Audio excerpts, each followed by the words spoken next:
The forge had been cold for 3 days when Rosalind Cray finally admitted she could not fix it herself. She had tried. She had watched her father work that hearth for 22 years, memorized the sound of the bellows, the colour the coals turned when the heat was right, the exact angle he held the tongs when he was drawing out iron rather than shaping it. She knew the work. What she did not know, what no one had bothered to tell her, because no one had expected she would ever need to know, was how to repair the firebox lining when it cracked clean through from bottom to left wall, the way it had done on Tuesday morning, taking with it her last real hope of filling the Hartwell estate's order by month's end. 36 horseshoes, 4 carriage wheel rims, assorted hardware for the new stable block. It was more work than her father's shop had seen in a year, and it had come to her because Lord Hartwell's estate manager, a tight-lipped man named Perkins, had ridden into Ashvale 3 weeks ago and found no blacksmith, only a young woman in a leather apron standing in the doorway of a forge, telling him that yes, the work would be done, and yes, it would be done right. She had not mentioned that her father was dead. She had not lied exactly. She had simply answered his questions and let him draw his own conclusions. The order was hers. The deadline was real. And now the firebox was cracked, and the forge was cold, and Rosalind was standing at the edge of her property at 7:30 in the morning, looking at the road that came down from the hills, wondering if she could get a mason from Penwick before Friday. She was not looking for anyone in particular. She certainly was not looking for the man who came walking down that road with mud on his boots and a canvas bag over one shoulder, and the unhurried stride of someone who had been walking a very long time and had made a kind of peace with it. He stopped at the gate. He was older than she had first thought, somewhere in his early 30s perhaps, with dark hair that needed cutting and a jaw that needed a razor. His coat was good once. She could tell by the cut of the shoulders, the way it sat even now, even road-worn and travel-stained. A gentleman's coat, worn down to something else. He looked at the sign above the forge door, Cray & Son, Blacksmiths, T. 1841, and then he looked at her. "I'm told there's a forge here," he said. His voice was low and even. "I'm looking for work." Rosalind looked him over the way her father had taught her to look at a horse. Start at the feet and work up. Boots, expensive months ago. Hands, and here she paused, because his hands were wrong for a vagrant. The knuckles were scarred in the particular way that came from metalwork, old burns across the back of the right hand, calluses in the right places. He had worked with heat before, he had worked with his hands before. Whatever else he was not lying about that. "What's your name?" she said. "Greem," he said. "Just the one." "Greem what?" A pause. Not a guilty pause, not the pause of a man thinking up a lie. More like a man deciding how much of the truth to hand over to a stranger. "Greem Wick," he said finally. It was not his full name. She was fairly sure of that. But the hands were real and the forge was cold, and she had exactly 4 days. "The firebox lining cracked," she said. "Can you reline a hearth?" He looked past her at the forge, though she had not invited him in. He had a way of looking at things, careful, unhurried, that she would come to recognize later, though she didn't know it yet. "Fireclay or split brick?" "Fireclay," she said. "My father always used fireclay." He nodded. "Once, I'll need to see it." She should have asked more questions. She knew that, even then, but the forge was cold and the order was 36 horseshoes and 4 carriage rims, and she had exactly 4 days, so she opened the gate and she let Graham Wick inside. He knew what he was doing. That much was plain within the hour. He assessed the damage the way a surgeon might, crouching in front of the firebox, running 2 fingers along the crack, asking her questions she hadn't expected. How old was the forge? When had it last been re-leaned? What fuel did she use? Whether she had noticed any unevenness in the heat before the crack appeared. He listened to her answers with the same focused attention he gave the crack itself. And when she finished talking, he was quiet for a moment. And then he told her what had happened and why, and what it would take to fix it. She had been told she was smart her whole life. Her father had said it. Her schoolmaster had said it. The women in town said it with a particular emphasis that made it sound like both a compliment and a warning. She had never much minded. But it was still something to be standing in her own forge, listening to a stranger explain a problem she had been unable to solve, and to understand every word he said. 2 days for the lining to cure before you can fire it, he said, straightening up. You'll lose those days regardless. But if we start now? We? She said.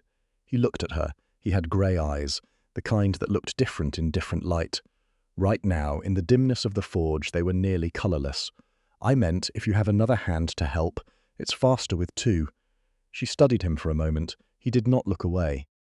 Most men, when she looked at them like that, looked away. 12 shillings for the week, she said. Room in the store shed. Meals at 6 and noon. You work until the order's filled. He agreed without bargaining, which should have told her something. He was careful, in those first days, to be exactly what he said he was, a man who needed work, willing to do it. He asked before he moved anything. He learned her system, and she had a system, every tool in a specific place, every piece of stock arranged in an order that made sense to her, even if it looked chaotic to anyone else. And he adapted to it rather than imposing his own. When she told him why she did something a particular way, he listened. When he had a better way, he said so plainly, without apology, but also without insistence, and then let her decide. She decided to try his way, twice. Both times he was right. Her younger brother, Teddy, was 14 and had taken their father's death badly in the slow, sideways manner of adolescent boys. Not grief exactly, but a kind of locked-down blankness that had been worrying her since October. He watched Graham from a distance for the first 2 days, the way a nervous dog watches a stranger. On the 3rd day, he wandered into the forge mid-morning on some invented errand and ended up staying 3 hours, us asking questions that Rosalind hadn't known. He wanted answered. Graham answered them, all of them, patiently and without condescension, in the way of someone who had once been 14 himself and remembered what it was like to want to know how things worked. Rosalind, sorting invoice slips at the workbench, pretended not to notice. That night, after Teddy had gone to bed, she sat at the kitchen table with the account books and tried to make the numbers do something they refused to do. The forge order would save them for the winter. It would not save them beyond that. There was debt, not ruinous debt, not yet, but the kind that grew steadily in the dark if you didn't look at it directly, and Rosalind had been not looking at it for 3 months, which meant it had grown. She heard the store shed door, footsteps crossing the yard, stopping outside the kitchen window. Then quiet. She waited. A knock at the door.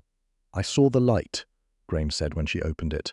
He held up his hands, a harmless gesture, or perhaps a habit. I don't mean to intrude. I only, is the firebox holding? I thought I heard something earlier. It's holding, she said. Come in. She hadn't meant to say it. It came out before she thought about it, but she was tired, and the account books were still open on the table, and he was already there. He sat across from her. He didn't look at the books. Though they were in plain view, he looked at her. How bad is it? He asked. She should have said it was fine. Instead, she said, my father left debts I didn't know about. He wasn't much for telling me things he thought would worry me. She paused. He was wrong about what I could handle. Graham was quiet for a moment. Fathers usually are, he said. Something in his voice, not bitterness, but the echo of something that had once been bitter and had been lived with long enough to become simply a fact, made her look at him more directly than she had before. Tell me about the Hartwell estate, he said. How did you get the order? She told him. The estate manager, Perkins. The way she had answered his questions without correcting his assumptions. The half-truth she had been living in ever since. Graham listened without interrupting. When she finished, he said, and when the order is complete, will he not realize that the blacksmith is a woman? She smiled a small, tight smile.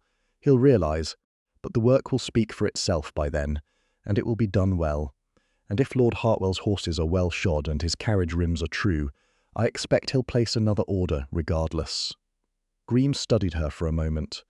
You're probably right, he said. I'm definitely right, she said. I just need to get there. The lining cured. The forge fired clean and hot on the 4th morning, and Rosalind stood at the hearth and felt the heat come up properly for the first time in a week, and she understood why people talked about relief as something physical. It moved through her like warmth. They settled into a rhythm after that, she on the hammer, him on the bellows and the tongs, Teddy working the finishing, cleaning scale, testing fit, the jobs that needed patience more than strength. The work went fast, faster than she had dared hope. She learned things about Graham in the sideways manner of people working alongside each other. Not from anything he said directly, but from accumulation. He knew the names of things in 3 languages, which he let slip once when reaching for a tool, and then did not explain. He read. She had seen the books in his bag when he'd retrieved a dry shirt after a rainstorm, and they were not what she would have expected. Philosophy, a volume of engineering principles, something in French. He had opinions about the Corn Laws and the state of the railway system, and the design flaw in a particular type of carriage spring that she had always thought was a design flaw too. And the conversation they had about it over the noon meal lasted so long that Teddy ate 3 rolls and slipped away unnoticed, and she and Graham were still talking when the forge had cooled to idle.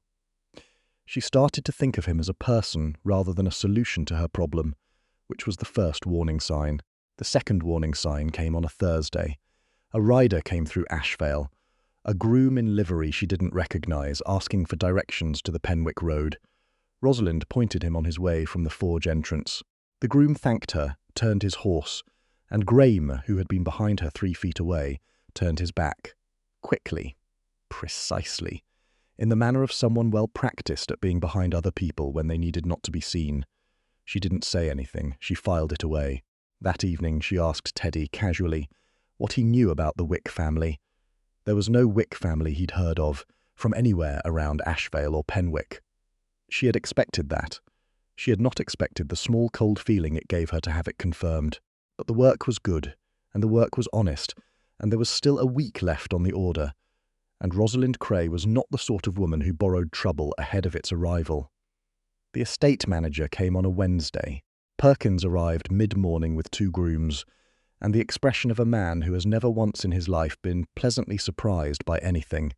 He dismounted, handed his reins to one of the grooms, and walked toward the forge in the manner of a man who was about to do something unpleasant, and had decided to get on with it. He stopped when Rosalind came out to meet him. "Miss Cray," he said. He had the careful neutrality of a man recalibrating quickly. "I see. I had thought when we met in August. You thought my father was still alive," she said. "I didn't correct you. I should have. I apologize for that." He looked at her for a long moment. Then he looked past her at the forge, where the sound of hammering had stopped. "The work," he said. "Is it? Will it be finished?" "It will be finished by Friday," she said. "You're welcome to inspect what's done." She showed him. The completed shoes, hung in rows. The carriage rims, true and even. Hardware for the stable block, stacked in clean order. He moved through the forge, inspecting each piece with the meticulous unhappiness of a man, looking very hard for a flaw. He didn't find one. He was on his way out, horses already reined, when he paused. He had noticed Graham, who was at the back of the forge, ostensibly occupied with sorting stock. "That man," Perkins said quietly. "Who is he?" "A hired hand," Rosalind said. "He answered my notice." Perkins looked at Graham for a moment longer than made sense, and then he looked away, and then he left. That evening, Rosalind stood in the doorway of the store shed. Graham was inside, sitting on the cot, reading by the light of the small lamp she'd lent him. He looked up when her shadow fell across the floor. "Perkins recognized you," she said. He was quiet for a moment. Then he set the book down. "He may have recognized someone," he said. "Are you a criminal?" "No. Are you in danger?" He looked at her. Something moved across his face, not quite surprise, and not quite warmth, but something in between, the expression of a man who has not often been asked that particular question and finds, unexpectedly, that it matters that someone asked. "No," he said. "Not from Perkins." "Then what are you?" she said. He looked at the lamp for a moment. The flame was very small and very steady. "Someone who needed to disappear for a while," he said. "I'm sorry I wasn't more honest with you from the start." "You were honest about what mattered," she said. "You told me you could do the work." "Yes." "And you did it." "Yes." She looked at him for a long moment. He sat very still. He had, she had noticed, an unusual capacity for stillness. Not the stillness of a man with nothing going on, but the opposite. The stillness of a man with a great deal going on, who had learned to keep it quiet. "Come inside for supper," she said. "Teddy made something that he's calling a stew." He came. The order was complete by Thursday evening, a day early. She sent word to the Hartwell estate. She paid Graham his 12 shillings, counted out in silver on the kitchen table. He thanked her. She told him the store shed was his until Sunday if he needed it. She expected him to leave Friday morning. He was at the forge at dawn. She found him there when she came down, not working, just sitting on the low wall beside the door, watching the sun come over the hill to the east. He had his coat on. The canvas bag was not in sight. "You stayed," she said. "I have nowhere particular to be," he said. "And you have 3 outstanding repair orders that came in this week." She had mentioned them once, in passing. She had not expected him to remember. She hadn't expected to matter to someone who was only passing through. "Greem," she said. "Yes. Is Wick even your name?" He was quiet for a moment. The sun was coming up properly now, hitting the stone face of the forge, turning the old building warm and gold in a way it looked maybe twice a year when the light was right. She watched his profile. He was looking at the hill. "My name is Graham," he said. "The rest of it is more complicated. Try me," she said. He turned and looked at her then, really looked at her in the way he had of looking at things he was deciding how much to trust.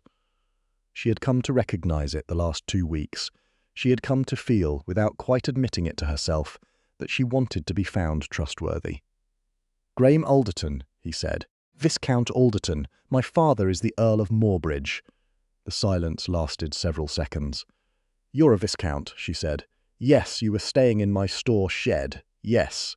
She sat down on the wall beside him, because her legs suggested it was a reasonable thing to do. The sun kept coming up. A bird started somewhere in the apple tree near the fence. "Why?" she said. He was quiet long enough that she thought he might not answer. Then he said, "My father died 8 months ago. My older brother was supposed to inherit. He died 4 months before my father. A riding accident, very sudden. I was supposed to be a second son. I had a life arranged around that." A pause. "The estate is in difficulty. The entail is complicated. There are expectations, pressures, people with interests in what I decide and whom I marry, and how quickly I can be made to do both. I left. I told no one I was leaving. I walked until I stopped walking, and you stopped here," she said. "I stopped here," he said. She looked at her hands in her lap, forge hands she had always thought of them, stained, scarred in places, capable. Not the hands of a woman who attracted Viscounts. "What happens now?" she asked. "That," he said, "depends somewhat on you." She looked up at him. "I can go," he said. "I should go, probably. Back to Moorbridge, to the estate, to all of it. I've been avoiding it long enough." He looked at her steadily. "Or I can stay, not as a hired hand. As whatever you'll have me." "That's a very large question," she said. "It is," he said. "I know that. I'm not asking for an answer this morning." A pause. "I'm asking you to consider it." She considered it.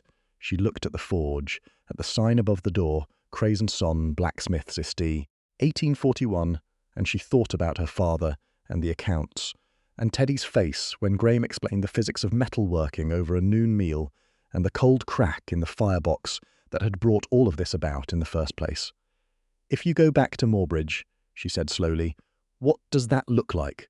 The estate in difficulty, the pressures, all of it. Is that something that can be managed, or is it simply waiting to be failed at?" He seemed surprised by the question. He thought about it seriously. "It can be managed," he said. "The estate needs investment and attention and someone willing to make decisions that won't be popular. It doesn't need a certain kind of wife or a quick marriage to someone suitable." He looked at her sideways. "It needs someone willing to look at the account books honestly." She thought about her own account books, about 3 months of not looking, about what happened when you finally looked. "I'm quite good at account books," she said. "I know," he said. "I've seen yours." She stared at him. "You've seen my—" They were on the table. "You left them open." He had the slightly pained expression of a man who knows he has said something inadvisable and is committed to it now. "I didn't intend to look. I looked. What did you see?" A woman who has been managing an impossible situation with very little margin for error and doing it more successfully than she gives herself credit for. A pause. "And a debt in the left column that you've been pretending isn't there." Rosalind opened her mouth. She closed it. "It's manageable," he said. "The debt. If you're wondering, I wasn't asking you," she said. "I know," he said. "I'm telling you anyway." She sat with that for a moment. The bird in the apple tree was still at it.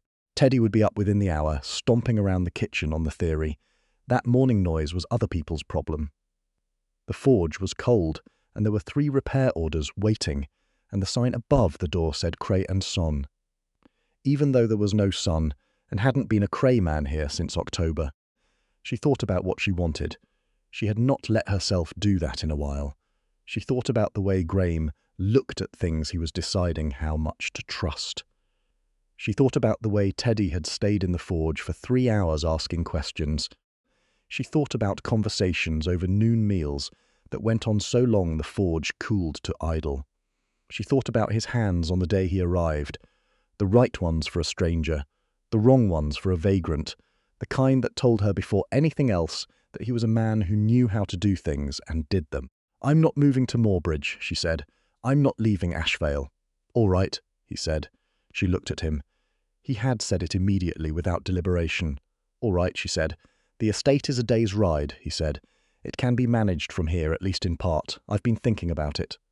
A pause. "I've been thinking about it for about a week. You were thinking about it before I knew who you were." "Yes." She was quiet for a moment. "That's either very presumptuous," she said, "or very, I'm not sure what the other thing is." "Optimistic," he said. "I've been told it's a character flaw." She stood up from the wall. The sun was fully up now. The day was starting, whether she had decided anything or not. She picked up her apron from the hook beside the door and put it on. "The first repair order is a broken axle," she said. "It's a 2-person job at least for the straightening." He looked at her. "Well," she said. He stood. He didn't have his apron. She had given him one of her father's 2 weeks ago, and it was hanging on the second hook inside the door where it had come to live. He reached past her and took it down and put it on. "Where's the axle?" he said. She showed him. Perkins came back in November with a new order, larger than the first, and this time he addressed his inquiry to Miss Cray without hesitation. He also, Rosalind noticed, gave Graham a look of careful blankness that told her everything she needed to know about what had happened between Perkins' last visit and this one. Graham, for his part, answered the look with a nod and went back to his work. She did not take the title. She had thought about it carefully and honestly, the way she did everything, and she had decided that she was Rosalind Cray of Ashvale, blacksmith, and that was not a thing to be set aside. Graham had not argued. He had, in fact, said that he had not expected anything different. What she did take was the partnership. Not immediately, and not simply, and not without several conversations that were uncomfortable and necessary, and left both of them knowing each other considerably better than before.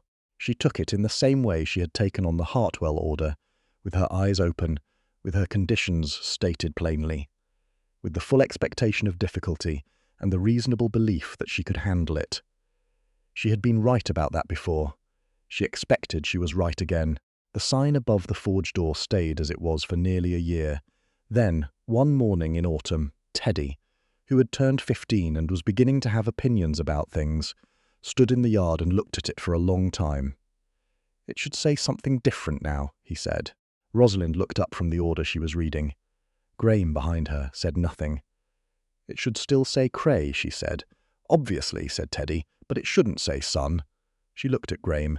He looked at her. They had the new sign made by a woodworker in Penwick. Teddy had chosen the man, vetted the price, negotiated the lettering. He was particular about it. He had his father's way of arranging things in an order that made sense even when it looked chaotic to other people. The sign said, "Cray Iron Works, Ashvar." Below that, smaller, Est 1841, Est again 1873. It hung above the forge door for a very long time.